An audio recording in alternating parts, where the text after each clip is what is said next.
My name's Andrew Upton, And I'm Tim Thomas. and this is my Niv Mizzet, the Firemind EDH deck. Alright, Andrew, why Niv Mizzet? I chose Niv because I wanted to be a control deck, because everyone in my play group was doing really broken things, and I was tired of losing to broken things. Yeah, that certainly sounds awful. But why not just play a pure control deck? Why combo? I chose Niv mainly because I like blue and red a lot, and it allows me to play my inner Johnny, which is the combo part of me, the cool interactions I see happen, and also I like to see if my opponents can stop me from winning the game. Alright, Johnny, that's like the profiles Wizards came up with, right? Can you go into those a little bit further? Sure. Johnny, the one I am, is a person who likes combos and cool interactions. Timmy, for example, is a person who likes green and likes swinging with creatures. And then Spike is a person who'll do anything to win, buy expensive cards, that sort of thing. Alright, and so then, now did you want to go ahead and move on to the mana base? Sure, I'll move on. Alright, first the basic lands. I have 8 mountains. There's not a whole lot that you need to pay red for, mainly just Kiki Jiki. Other than that, you mainly want your islands, because you have High Tide. And then as for islands,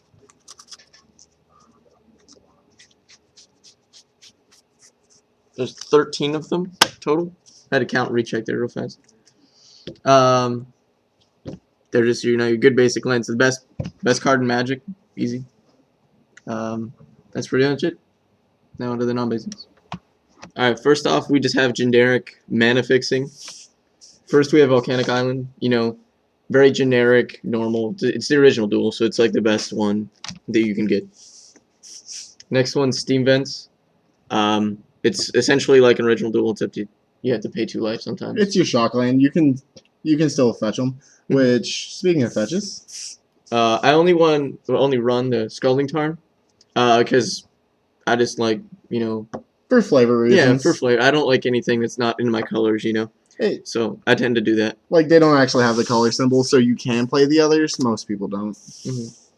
I just have the Pain Land here. Some people don't like them. I think it's fine.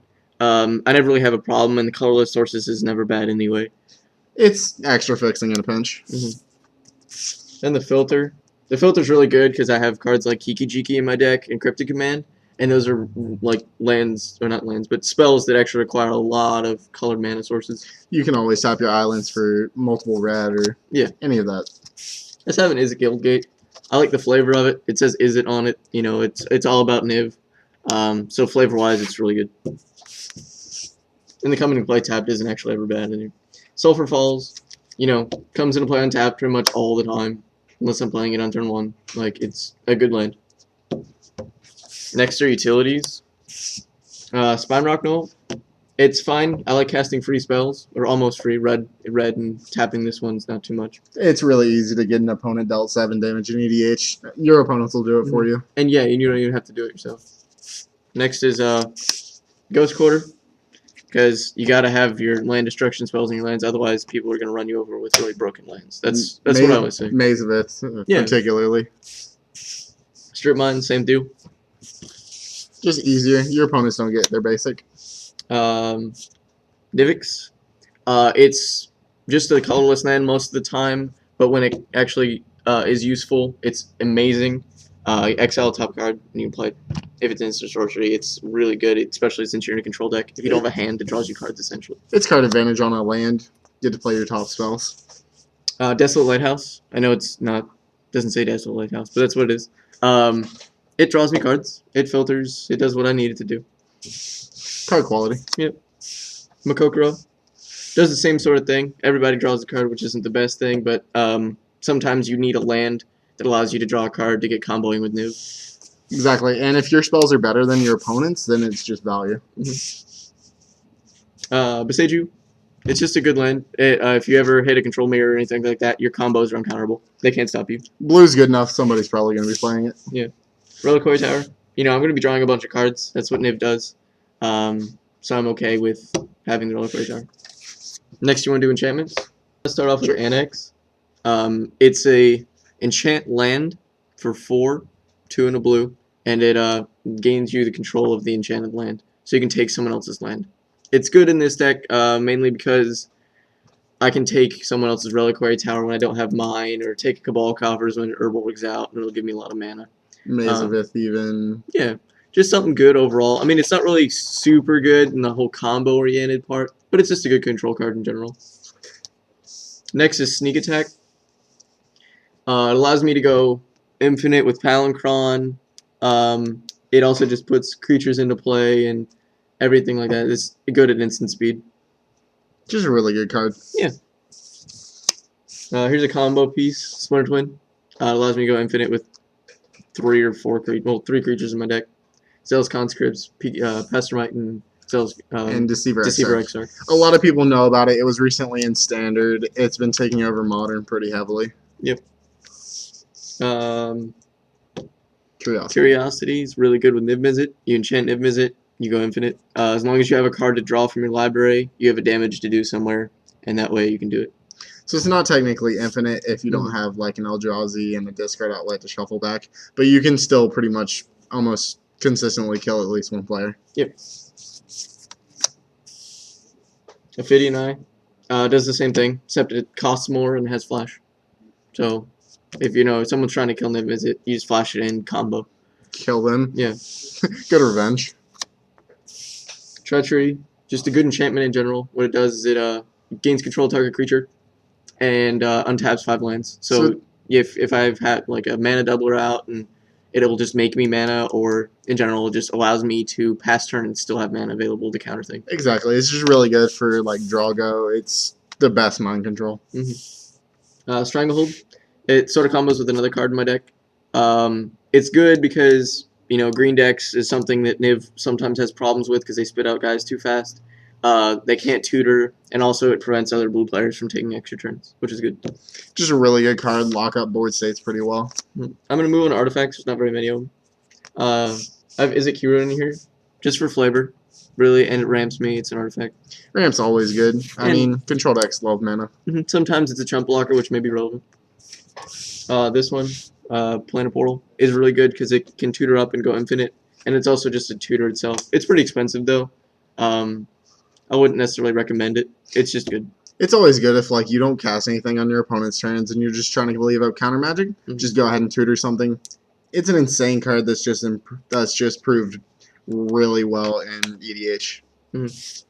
I'm just gonna move on to planeswalkers. I'm just gonna put this triad out here. Just the J set. They're all really good. They're all really control-y. They all draw me cards, which goes really good with Niv. So they're all actually relevant all of the time. And they're something that your opponents have to kill, otherwise you just take control of the game. Exactly. All of these Jaces are just insanely good, and your opponents will just want to get them off the table as soon as possible, especially if you're not giving them card draw with the 3-cost Jace. Next is Tamiyo. Tamiyo is really good. It's stopping your opponents from actually attacking you because the +1 ability. -2 draws you a billion cards because token decks are a thing.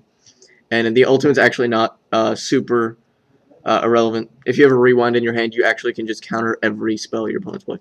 And Tamiyo, if you can get the ultimate off, you probably win the game. It's so hard to come back from the level of card advantage. Yep. Next is Chandra, the Firebrand. I like this one. All the other Chandras aren't too good just because they don't have any synergy with the deck. Her -2 is what I use the most, just because, when you've got spells that let you take extra turns, taking more extra turns, it's Inception, really. That's really it for her, though. Her other abilities are sort of irrelevant. I mean, killing 1 toughness creatures, it's not completely irrelevant. There are some. They're mainly just there's instances that'll come up and happen. Next is Karn. It's fantastic. Like, if you ever restart the game, it never really happens. But if you do, everyone scoops anyway.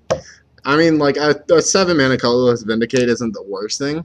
And if he can stick around, it's just brutal. Like, this card is just insane. And he's a card disadvantage for your opponents also. Yeah.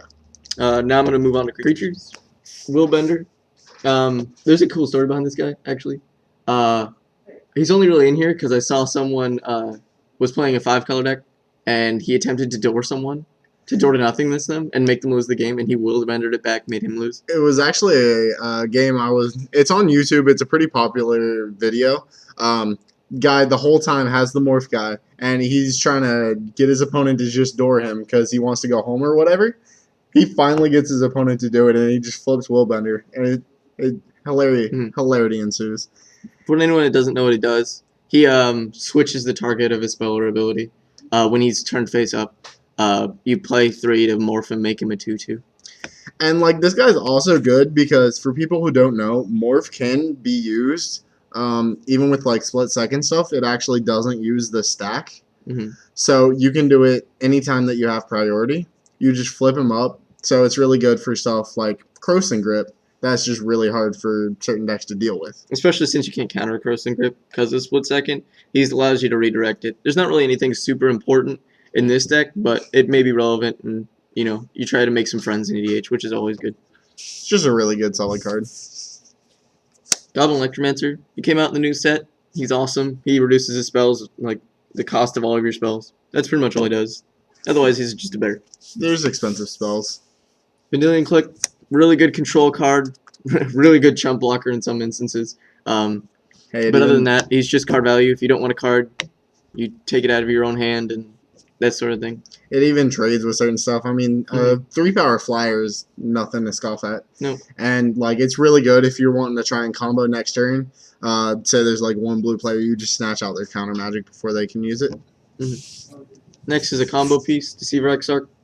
He's got flash, he untaps things, so you can combo him with Kiki Jiki or Splinter Twin. Or basically how the combo works, when he comes into play, he can untap one of your permanents or tap one of your opponent's permanents. So basically you put a Splinter Twin on him, you tap him to put a copy of him into play. The copy untaps the Deceiver Exarch with a Splinter Twin. So then you just make an arbitrary number of guys. They all have haste, and you swing and kill everybody. You tap Kiki Jiki to make a copy of him, and then you untap him with his ability, and you just keep doing it. So that's Kiki Jiki also. He's non-legendary creatures, so you can't copy, and you have to control them. He's just some good value sometimes. He does say sacrifice and not exile, so if you have any death abilities, Solemn Simulacrum... extremely relevant. Yeah, it's really relevant. Especially when you have like treachery or stuff, you can do some cool things. Kiki Jiki is just fantastic. He does stupid stuff with any creature, really. He works well with this guy, and this is the card I said worked with Stranglehold. He allows you to tutor when no one else gets to tutor, which is not bad. He's sort of like a don't attack me sort of guy anyway. He's a 2-power guy. I mean... yeah, he tutors for anything you really need. And especially when your combo deck, tutor's really good, because you have half the combo in your hand, go get the other half. Exactly. And there's so many combos, you can probably find one. Pestermite, same thing as Deceiver Exarch. It's a 2-1 flyer. Does the exact same thing. Consistency is good with combos. This one I get questions on a lot. Tandem Lookout. You soul bond him with Niv Mizzet. Same thing as Curiosity and Aphidina. So, that's why he's in there. Also, he's a jump blocker. Because sometimes in Niv that's actually really relevant. As long as you're at 1 life, you can still win. So... it doesn't matter. People want to kill you a lot with Niv. Or a Thief. He takes all the enchantments on the field. EDH is a really good place for enchantments, so he's really good. It's a really random guy in this deck, but I mean, it's just really solid. He's just good value, and like I said, since I'm chump blocking a lot, he's really good. Since if I'm going to chump block, I may get extra value out of it. Exactly. Hypersonic Dragon, really good. Allows me to play my sorceries in instant speed. Hey, end of his turn, there's 2 more opponents before me. I'll just take 2 extra turns after him. That's fine. Exactly. And I mean, a 4/4 flyer with haste is not irrelevant. Nope. Zealous Conscripts, awesome card. Does so many things in EDH. He's one of my favorite EDH cards now, period. He's in pretty much every one of my red decks. Actually, every one of my red decks. He's just that good. Because he also goes infinite with Kiki Jiki and that, and he's just really good. Card is just insane. People like to do a lot of broken stuff, have just random broken things. I've even stolen a Tamiyo and ultied it. Card's just silly. Mercurial Chemister. He's really good. Some people think Arcanus is better. It's debatable. I like this guy. He draws you 1 less card. You do have to pay mana for it. But he's actually removal, which is really hard for Niv to actually get just point-click removal. So that's why he's really good. And he's just so flexible, and he costs less mana than Arcanist that it's not even a debate. He's a king, and he's less color requirements. It's a red and a blue, but it's not 3 blue. Yeah. Psychosis Crawler sort of does something along the lines of Niv. It's each opponent, which is kind of cool. And sometimes he gets massive because you have just a billion cards in your hand. And you can just slowly wear away at your opponents instead of just mass combo killing. Arcanist does the same thing. You can turn into your hand, taps, drop 3 cards. It's a really good card. Yep. Draco Genius. I know I said I'm a big guy in flavor, but the card's really good in general. I won't play the 2 Nivs together at the same time since it's the same person. But if it comes up with how the rules work, since they do have different names, you can actually have them out at the same time. It's just for flavor reasons most people won't. Yeah, I won't for sure. Next, one of the best cards in blue, Consecrated Sphinx, creature-wise anyway. Draws me a billion cards. EDH, there's 3 or 4 people in the game. You're going to be drawing 6 cards before you even draw your next card for your turn. Exactly. This card's just insane. Like Palinchron, like I said earlier, you can go infinite with it. He comes into play, untaps 7 lands, and then you can return to your hand to play him again, which is what you do. You want to do it with mana doublers or something that makes your mana not cost. And you float a bunch of mana, and then just have infinite mana in your mana pool. Exactly. And even with like you said, sneak attack, you can put it in for a red, bounce it for 4. Yeah, so it's 5 mana to untap 7. That's infinite. Exactly. Next is Ulamog. I never really cast him. He's in here just as a discard outlet because, like I said, with Curiosity, you can only go off with as many cards as you have in your library. So Ulamog allows you to discard at the end of turn and to shuffle everything back in. And there's no Kozilek because the deck doesn't really need Kozilek. I mean, there's plenty of draw throughout the deck. The Vindicate, Destroy Target Opponent is just so much better and so much more needed. He's one more. He's indestructible, which is also sometimes relevant. And like I said, you said, the Vindicate's actually more relevant than the drawing 4 cards. So that's why he's in there. Next is the spells. Alright, for spells, High Tide makes my islands tap for 2. Allows me to have infinite mana with Palinchron and whatnot. Also, it's just really good value. Important to note, however, it does work for all players, so you can give your opponents benefits. So just be wary when playing the card. It's just you're hedging your bets that your cards are better than your opponents. Probably they are. You're a combo deck. Yep. Mystical Tutor. This card's insane. It gets you pretty much anything you need. Takes you extra turns. My favorite thing is the Tutor Miracles. Because it puts them on the top, and then you cast them for your miracle cost next turn, or not even next turn, just whenever you draw another card. Exactly, like works really well with Sensei's Thoughts. Read rate. It takes spells. You have lots of mana in a control deck normally, and it's also a counter spell sometimes. Buyback 3, it's insane. You can always just bring it back. Some Genesis Waves, copying Genesis Waves too. Exactly, people do stupid stuff in this format. Blue Sun Zenith draws me cards in instant speed. It shuffles back, so it's recursion. It's really good. Yep, just draw X cards. Next is our extra takey turn ones. I'll just put them out here.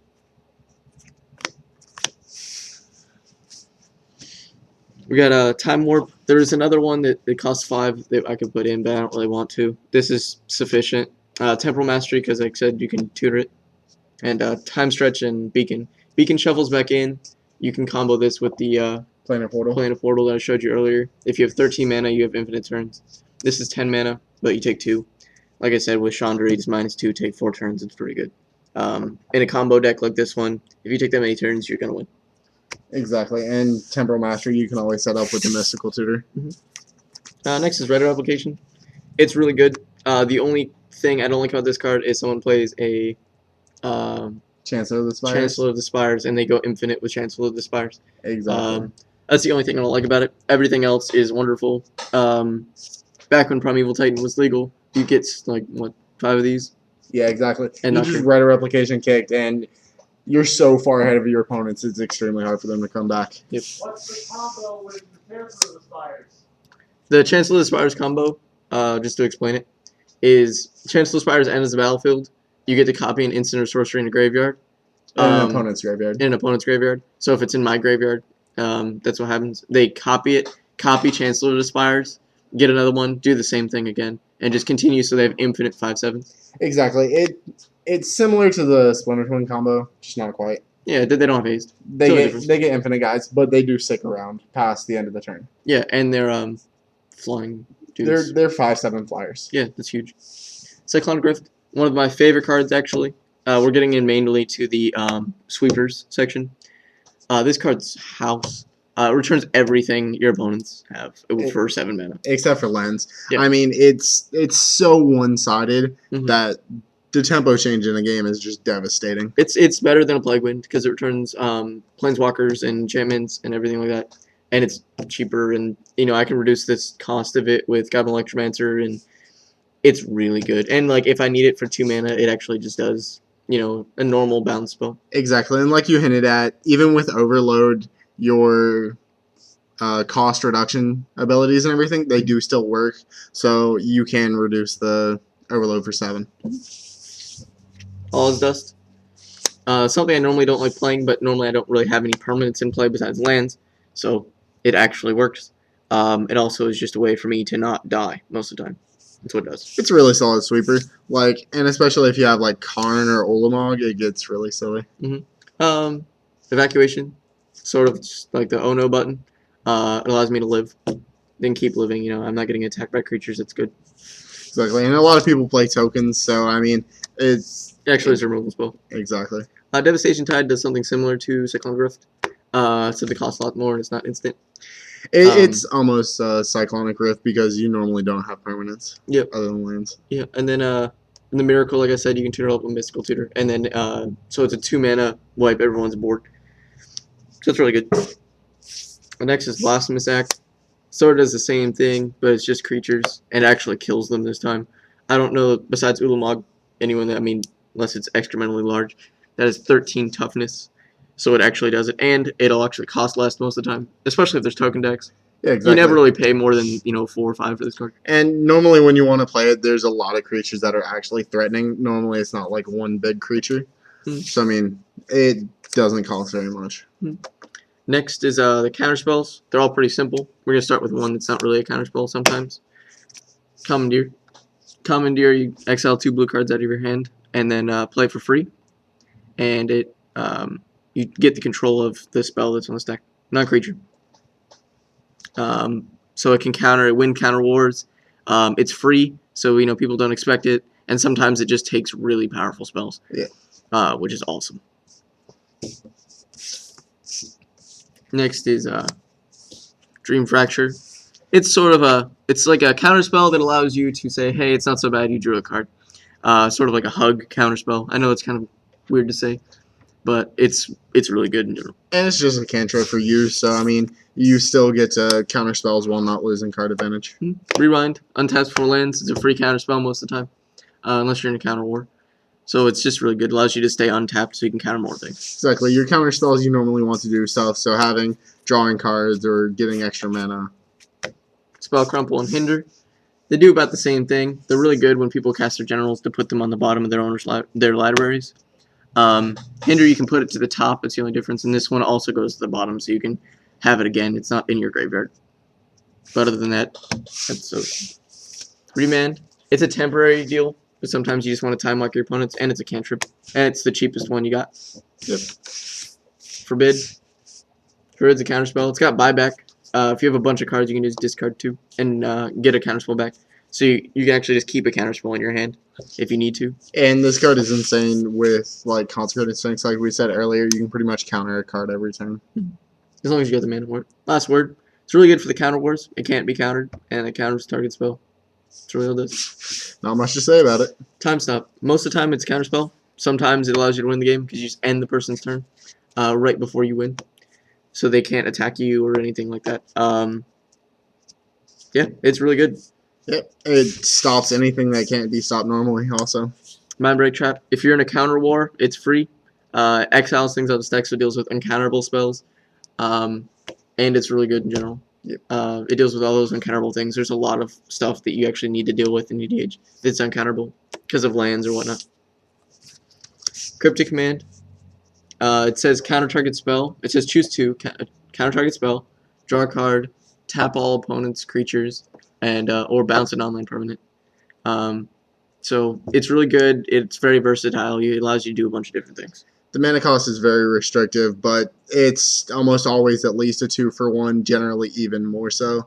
And it does say tap all opponents' creatures, so I mean, and it combos really well with Tamiyo in that regard. Force of Will.